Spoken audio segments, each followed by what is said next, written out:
Behind every small smile, a world of loss may be hidden. Today on Beyond the Surface, we uncover the silent struggle of children's grief. In a nation where 1 in 14 children will lose a parent or sibling before turning 18, Canada faces a staggering reality. Over 203,000 children under 18 experience the death of someone in their extended family each year, while 39,000 will witness the death of a parent or sibling living in their home. Their voices often remain unheard in our society. The death of a parent or sibling ranks among the most stressful life events of a child can experience, yet children are frequently the forgotten mourners at the time of death. Post-pandemic stats reveal that about 1 in 5 youth who felt their mental health was good in 2019 no longer feel that way in 2025, with girls more affected than boys.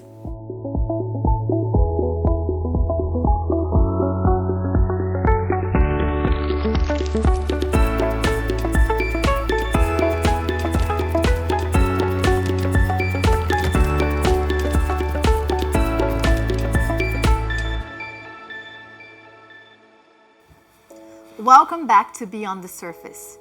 Today we'll talk about a very important topic. How does grief impact children in the context of family? And I have here again with me Dr. Sherbino. Thank you so much for joining us again. How are you? Thank you for asking. I'm doing well and delightful to be here. And I think this topic is one that is critically important to explore and understand. I'm looking forward to our conversation today. But before we dive in, we're going to be watching a narrative, a story of a family who has experienced recent loss. So we're going to be watching together. We'll be right back.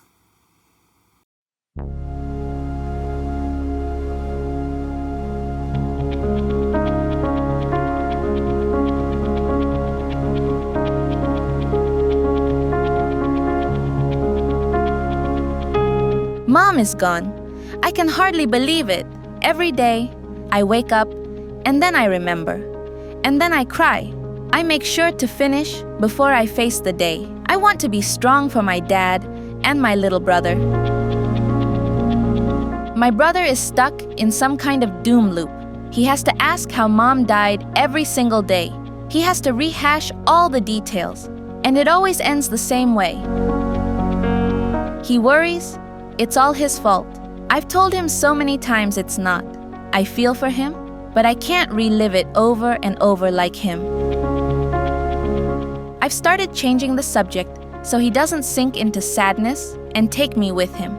I actually look forward to school, because then I don't have to deal with him. I can forget everything for a little while with my friends. When I'm home, all I want to do is be alone in my room. But my brother makes that difficult. He always asks when Dad will be home, if I think Dad was in a car accident. He's so worried about Dad. I'm not dumb. I get why he's worried, but it's still very irritating. Thank goodness for my noise-canceling headphones and my games. I think that's why my brother has been making dinner for us. He needs something to do too. Making dinner, taking out the trash. He's sometimes more grown up than me, I guess. But then, he has a stomachache. He gets them a lot now. Then, he glues himself to Dad's side the rest of the evening. Dad asked me to help, but there's no way. I'm not Mom. I can't be her replacement. I just want to be alone. I try to focus on my homework, but I can't. Actually, I wonder what in the world is the point of it, of any of it.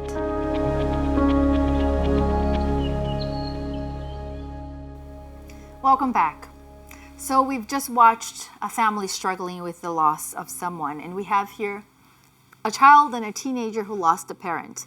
What are the things we need to look for? How does it impact their daily lives? Well, when a child experiences the loss of a parent, as was in the story that was just seen, we need to understand first and foremost that every child is going to react differently. But sometimes the main problem for many adults dealing with children is we don't know how to cope with their grief. We don't know what to do. And we want to take away the pain that this child is experiencing. And we want to make everything better because we believe as adults we are to be there to protect and to comfort and to somehow keep our children away from things which are devastating. One of the things that happens is that we need to understand how a child develops.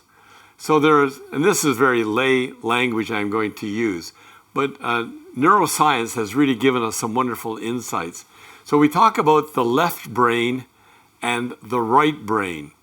So the left brain is everything about logic and reason and linear fashion. And the right brain is everything about big emotions and how we react. And that part of the brain is developed at birth. The other part is in a process of developing. So very often what we need to do is to understand that as adults, when we're dealing with a child who has lost a loved one, we try to intellectualize it. In other words, approach it from the left brain.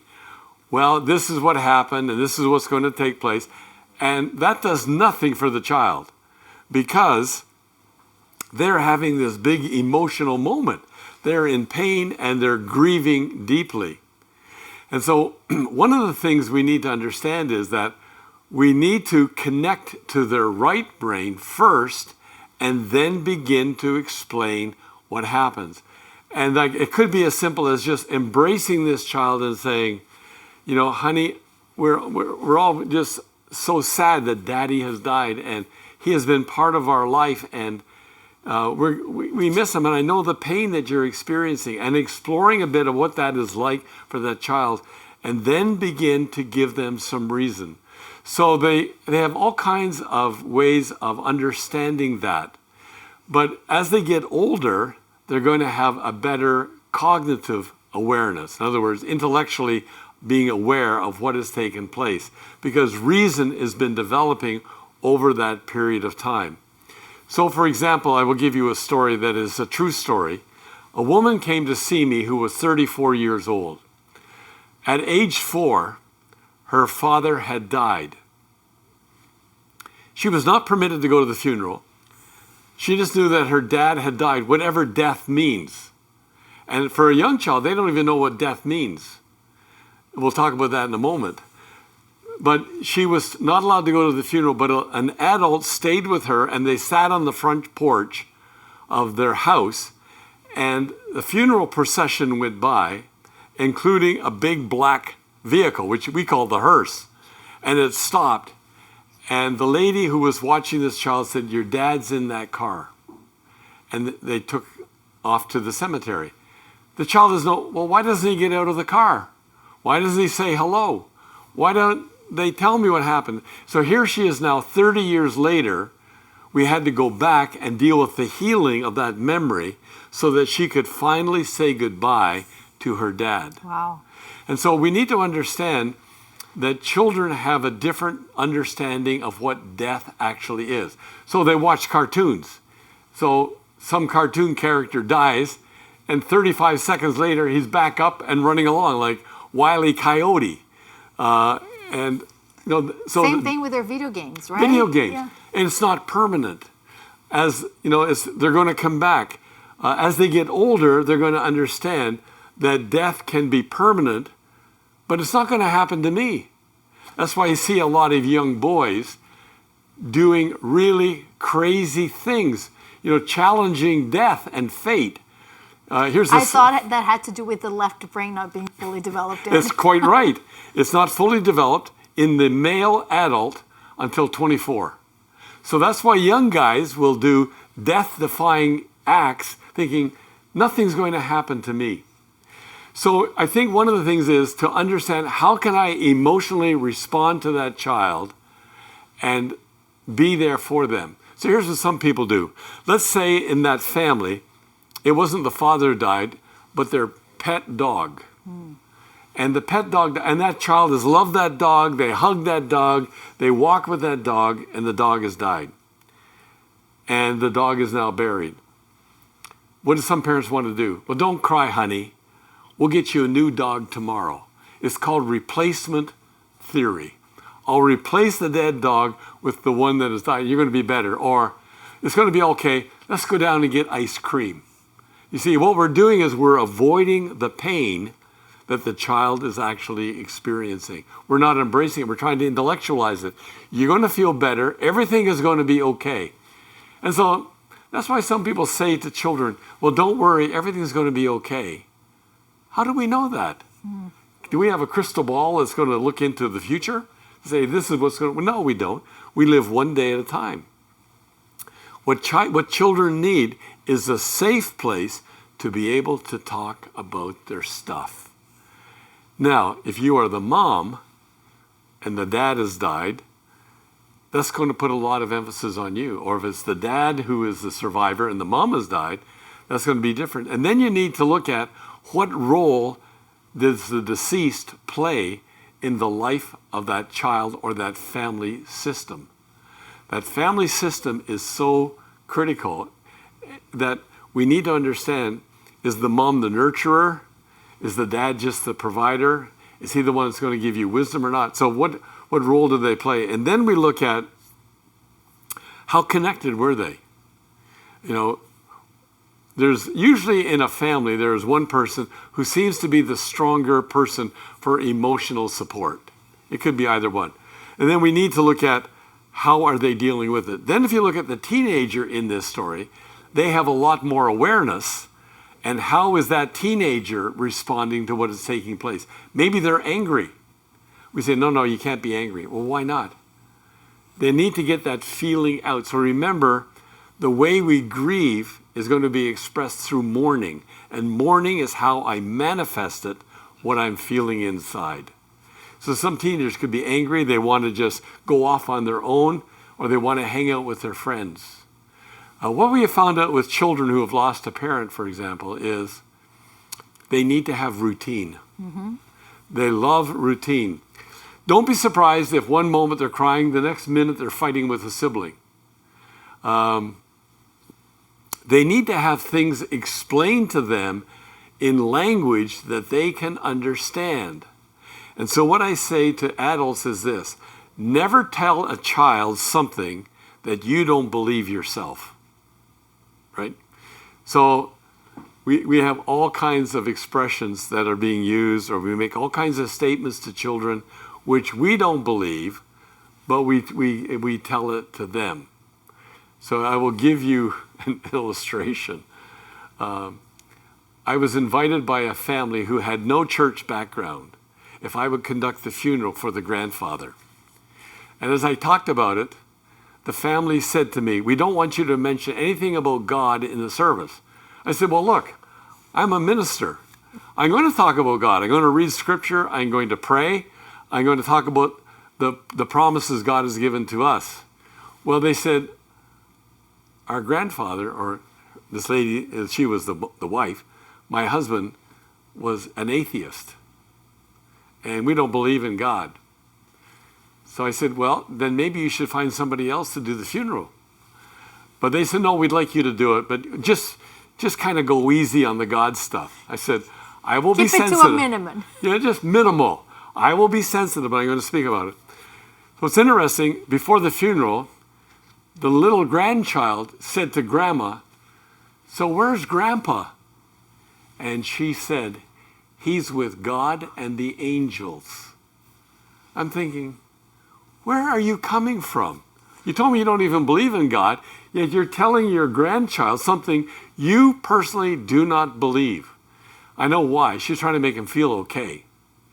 And that's going to be the reality. Mm-hmm. That's really, really interesting. Yeah. We have so much more to talk about, but we're just going to go in a little short break and we'll be right back. Okay. I'll see you soon.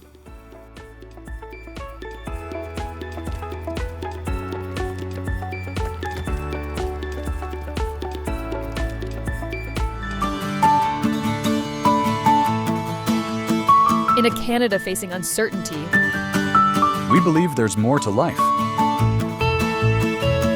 From mental health to faith journeys. From finding purpose to discovering love's perspective.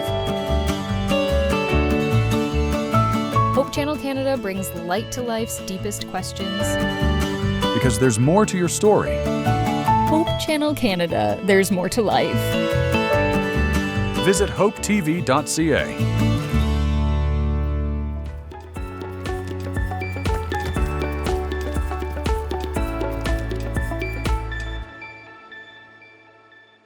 Welcome back to Beyond the Surface.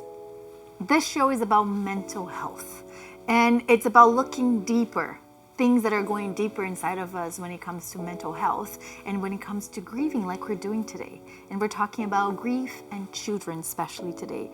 So if you have any questions or if you have any suggestions for future shows, please do write us at info@hopetv.ca. We will love to hear from you.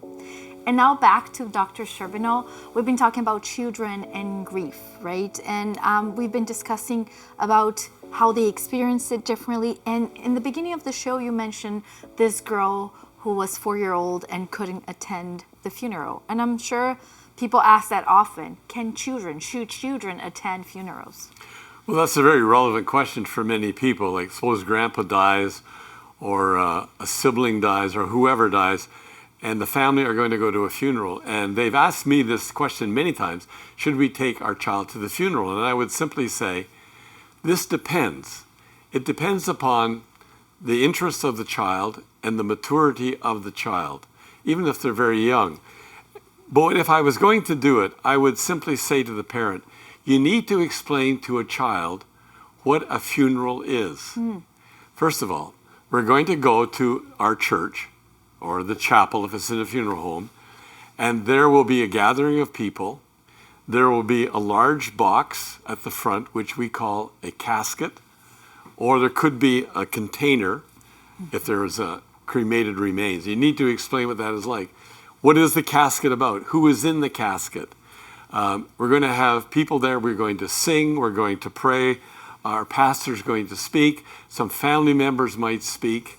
And this is a way of saying goodbye to grandpa or whoever the person was. And then say, would you like to go? And you will sit with us and we'll be there. And if you anytime you feel you want to leave, we can go out and we can do some other things with you while the service continues. The other thing which I have found helpful is to sometimes say, let's go into the funeral home before the service begins. And we'll walk you through it, and making sure there are no other people there. So you go up to the box, the lid could be open, there's grandpa. He is there. He is not able to talk. He can't hear what we're saying, but this is what it means to die, that his body no longer functions. His heart doesn't beat, his lungs don't breathe, he can't communicate with us. So he can't continue in our life in the way he once did. So we are here to say goodbye to him. And then eventually the lid will be closed, and then we will take him to where he is going to be buried.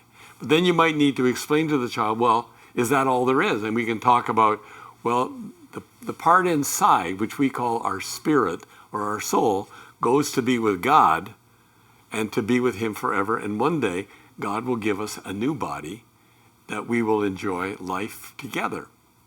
So that I would do that, I would explain to the child the steps that are going to be taken. Because often they're going there and they have no clue what's going on. So they are being prepared. And I would always say, at any time you might feel uncomfortable or you wish to leave, let me know and we will go. And some will even take young children in arms. But if the child becomes fussy, they just remove the child and take them away. That's very interesting because it's kind of a case by case, but I Correct. appreciate how you're saying to prepare the child, walk them through, That's right. explain, be open to questions, right? Right. Make room for that process. Exactly. It's almost like the adult has to be comfortable enough to allow that space for the child. And that's why the adult needs to be able to prepare the child and care for the child in that way. And some adults are not comfortable doing that. But that's why you have to move in the interest of your child and make sure that that is actually what takes place. That's very interesting. And one of the things I'm curious about is that we're talking here about children losing someone they love. Yeah. But what about children who are sick themselves and might be terminally ill or, those things, and they're experiencing their own future death? Do you have anything to say about that? Yes, I think one of the things that's going to be really important is that for a child who is dying, that there be a presence of that parent continuously. The biggest thing they experience, and later we will explore this in more depth, is what we call separation anxiety. Children want to have that person with them. When my child was very young, he had to have some minor surgery, and it meant staying overnight. And we were living in Montreal at the time, and we went to the Montreal Children's Hospital, and they provided me with a lazy boy chair, and I slept there overnight, and my wife could come during the day when I had to be at the university. And the child had no repercussions of being abandoned. And that's what is so important for a child who is dying, that they don't feel abandoned. That's why, like Ronald McDonald's house, they have these places where families can stay, so there isn't this abandonment. But sometimes children will ask you a question, so what is it like to die? And those are hard questions to answer, but I heard an answer that has stayed with me for years. And it was a little boy who was dying, and he asked his father this question, what is it going to be like for me to die? And he said this, do you remember a few weeks ago we went to the beach for the day, your mom and I and you and your brother. And we played in the water, and we had a picnic lunch, and it was time to come home late in the afternoon. It was getting to evening, and you fell asleep in the car. What happened the next day? He said, I woke up in my bed. He said, right. He said, but I carried you in. I put you in your pajamas, tucked you into bed, and the next morning you woke up. He said, that's what it's going to be like to die. That you'll get very tired, and then at the time of your dying, God will come and take you and place you in your new home, where we will see you again one day. And that's what death will be like. So it's speaking in very concrete terms. Children do not think in the abstract until about age 11, 12. So for a younger child, we need to be very concrete. What is it going to be like? Where are we going to go? And that goes back to example of taking them to the funeral home. They get to see things. They had to Correct. Visualize things. They need that kind of walk through things. Exactly. You mentioned the separation anxiety. Can you talk a little bit about more of that? Well, for a lot of us, we don't want to be left behind. So if you have a child, for example, who is around 1 or 2, they're starting to become a little bit independent. And then they start to run. And you ever notice you say, Johnny, come back. And Johnny runs further away. So here's a little experiment you could do. You go into some area, and you say, Johnny, you come back, and Johnny runs away, and you hide behind a pole. Now you can see Johnny, but he can't see you. That child will often turn and start to yell because they're looking for you, because you are the constant in their life. You are their security. And so Johnny will feel secure as long as you are present. And that's why children who are very ill, children who are dying, need to have that constant presence, which alleviates their anxiety they're feeling, because they know that you are going to be with them and you will care for them. And that helps them to be able to deal with it. And that's more particular to the children, or do you find that in adults as well? It's for all of us. Yeah, for all of us. Because separation anxiety is so prevalent. The questions we ask is, I don't want to be alone, and what's going to happen to me next? If we have someone who can be there, who can help us in this journey, that makes a world of difference. Yeah, thank you. Now I'm going to invite Mike and Pam Tucker to share their perspectives on today's episode. We're looking forward to hear what you have to share.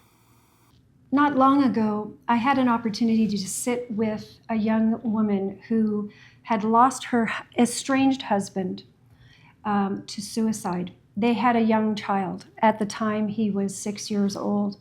And she was struggling with how to help him through the grief when she herself was going through her grief experience, and suicide complicating just an everyday kind of grief.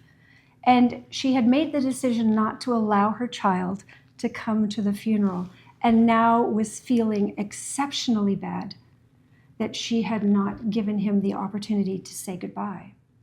Yeah, it might have been a better choice to give the child an option and to tell him the truth about his father in plain and real terms, so that he could know, and then help him deal with that and process the information and help him to have his own decision. Children deal with grief differently, and there's no magic formula for it. But it's important to model healthy grief and to give children a sense of control and decision-making whenever possible. When my wife died, Anna, our granddaughter, was about 5 years of age. And Anna had prayed fervently that Grammy would be healed. But Grammy wasn't healed, and Grammy died. And Anna then was very, very angry with Jesus.